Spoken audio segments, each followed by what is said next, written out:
Ano ba ang bago ngayon? Ito ang bago ngayon, itong mga nawawalang mga sabongero, no? So ilang buwan, ilang taon na itong nawawalang sabongero na ito, no? At ito na ngayon, ito ng bagong lumalabas dito. Update ito sa mga sabongero, no? Ito, DOJ to verify claim missing sabongeros buried in Taal Lake. Naku po, nanahimik ang Taal Lake, doon pa daw tinatapon. At ito nga, no? So dito sa social media ay magkaliwaan itong balita ng ano, no, ng mga mainstream media dito sa kanilang social media platform. Ayun, nakabaon sa Taal Lake ang mga missing sabongero ayon sa akusado. Ayan, oh. So walang ibang ano dito, ayan, oh. So mga sabongero, pero ngayon ay ayan, oh, dito sa Taal Lake. Kung napapansin natin sa balita ay talagang kumpiyansang-kumpiyansa itong DOJ, no, na mahuhukay nila o ma-retrieve o makuha, ano ba ang tawag yan? Yung mga sinasabing biktima na nawalang mga sabongero na itinapon di umano dito sa may Taal Lake, no? Sa iba pang balita, no, sabi nga na ang Coast Guard ay ready na, nag-antay na lang ng siguro go signal kung kailan nila sisirin itong Taal Lake. So dito nga tayo sa Taal Lake. Oh, ito na pa yung itsura ng Taal Lake ngayon, no. Ito ay courtesy po ito sa channel ni Kuya Joe, no. Ayan, oh. So ito po yung nakunan po niya dito sa may Taal Lake. Ayan, oh. So makita natin dito na napakadami dito mga kulungan ng mga isda. Siguro tilapia, mga bangus dito. Ayan po yung Taal Lake. At akalain mo dyan, kumpiyansa yung DOJ na nandito tinapon yung mga biktima, mga nawawalang sabongero, no. Kumpiyansa ito.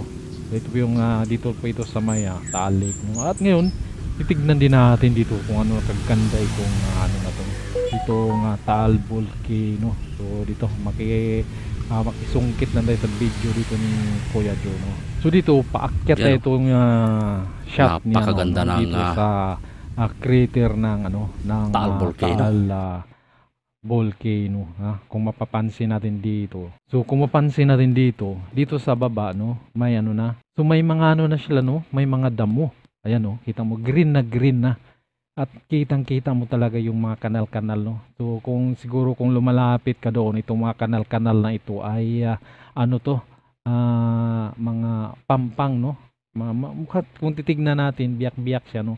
So dito dumadaan yung tubig, no. Saka yung lahar siguro, no. Ayan, oh. So dito mukhang hindi na ito nagagalaw pa kasi tumutubo na yung tumutubo na yung mga, di ko lang alam kung kahoy ba yan o ano kaya mga yan, no? So makita natin yung kulay green. At doon sa unahan ay makikita na natin na halata ng parang putik, no? Parang putik na siya.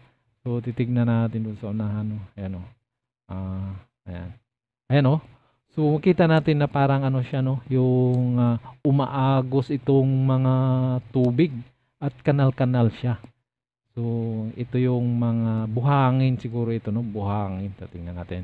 So, alam nyo, ito yung mga gusto kong mapuntahan, yung nasa bulkan dahil kakaiba kasi ang dito, no? Yung makikita natin, ayan, oh.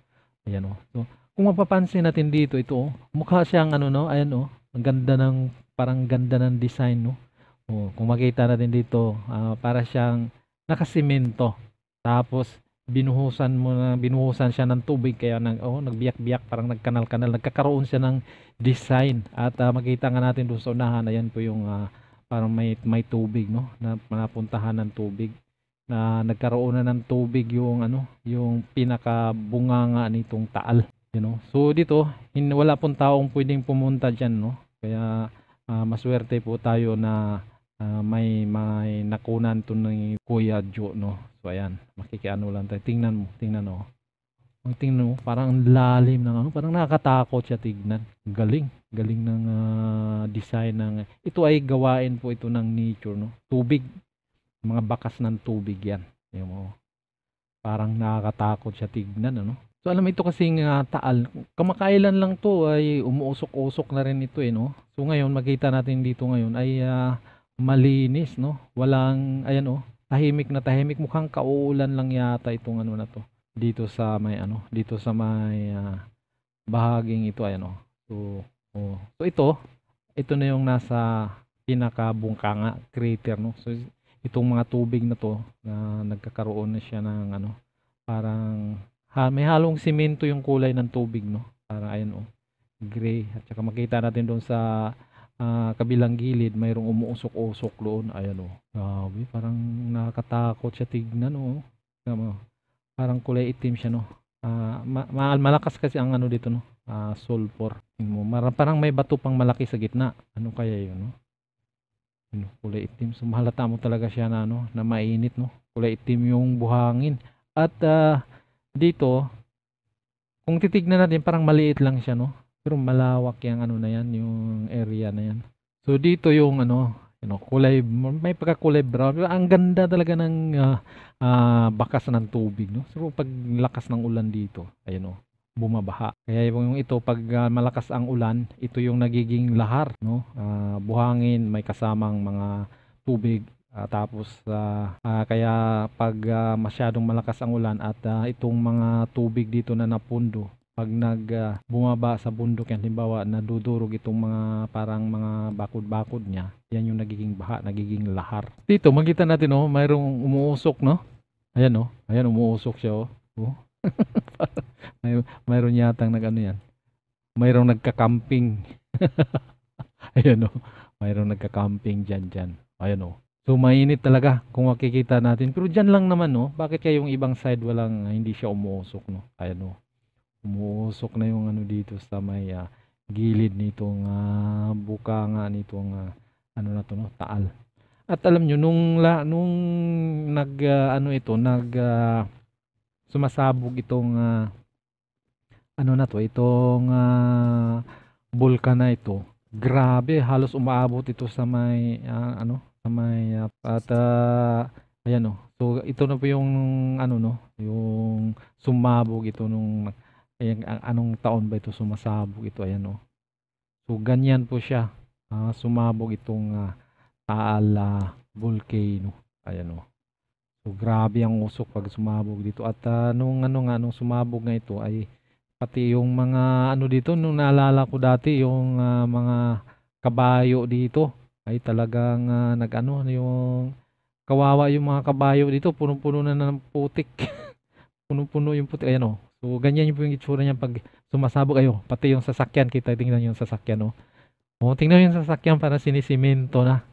So ganun kahirap, ganun kadelikado pag ikaw ay nakatira malapit sa isang bulkan at ito ay nag-alboroto, sumabog. So ganyan, wala ka talagang kawala diyan pag nasa ano ka. Ayan oh.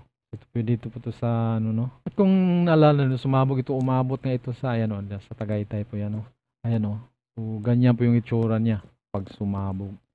At dagdag attraction nga ito kahit dito sa may Tagaytay, no. At no, naalala ko talaga dati na sa may Tagaytay ay inano na, no, yung hirap na linisin si kuya sa sasakyan niya. So ganyan, no. Alam mo kung makikita natin itong mga dito kasi sa may Taal Lake, no. Napakadami yung may mga ano diyan, may mga yung fish net, no. Mga isda, mga alagang palaisdaan diyan, ayan. Yan yung mga mangingisda. Kaya pag sumabog yan ay wala nang hanap buhay yung mga mangingisda diyan. So ganyan po yung buhay ng mga taga malapit, mga nakapaligid diyan sa Taal Volcano, no. Ayan oh. So kawawa yung mga bubong, isa na lang ang kulay ng mga bubong nila diyan. Yan oh. Grabe oh, kulay, anong kulay sa bubong, pati kalsada. So ganun kahirap diyan sa naranasan niyan pag sumabog itong Taal Lake. At ngayon nga po, no. So at ngayon nga ito nga yung ano dito, no, na diyan daw itinatapon yung mga missing sabongeros. Grabe oh. Tingnan mo nga lang naman yung itsura niya. Ganda ng pagkagawa ng ano nito, kalikasan dito. Talagang inuukit lang yan ng ano, ng siguro tubig, no. Ayan oh, inuukit lang siya ng tubig. Grabe. So salamat kay Kuya John, no, na panood natin itong magandang view dito sa may Taal volcano. At ito kasing Taal Volcano ay maliit lang, maliit na vulkan lang 'to, pero active ito siya, no. Grabe, oh, tingnan mo. May mga puti para siyang may mga kalsada. Galing, no. Galing, no. Ano kaya mga puti-puti na 'yan, no? Para siyang kalsada, at kung mapapansin natin para siyang ano, no, yung sa mga pelikula ng mga ano, mga sa ibang planeta, parang gano'n, no? Yung mga pelikula na mapapanood natin. Ayan, oh. At may ayan, oh, mayroon pang isang ano, ayan, oh, mayroon pang isang ano, crater, oh. So diyan nanggagaling yung tingnan mo yung ano niya. Ayan, oh, parang ano siya, no? Oh, ang ganda ng pagka-landscape, no? Talagang nakakamangha naman 'to, na dahil itong mga ganitong mga senaryo or mga view, hindi natin basta nakikita 'to dahil hindi ka naman makakalapit diyan, wala namang makakalapit diyan dahil ano nga dito, no? At hirap akyatin 'to. Akala mo madali lang, hirap akyatin 'yan kasi napakalalim 'yan, at yung mga kanal-kanal na nakikita natin, ang lalim niyan. Tingnan mo, grabe ang lalim dito. At mapapansin natin yung mga puti-puti pala, ano yan, daan ng tubig, dinaanan ng tubig. Lakas siguro ang ulan dito, ayan, oh. Tingnan mo, kita mo naman, oh, kung gaano kalalim yan. Oh, naku. Oh. So, kikita na natin doon sa kabila, tingnan mo, oh, may mga halaman na rin. Ayan. Sa ganda-ganda ng tanawin, at mabalitaan nga natin na dito itinapon itong mga biktima na nawawalang mga sabungero, no? So, talagang kakaiba na ang sitwasyon ng ating bansa ngayon. Kung ano, panoorin nyo yung buong video dito sa channel ni Kuya Joe. Mahaba kasi itong video na to. So, panoorin nyo. Ang ganda. Ganda ng pagkakuha nito sa bunganga ng Taal Lake.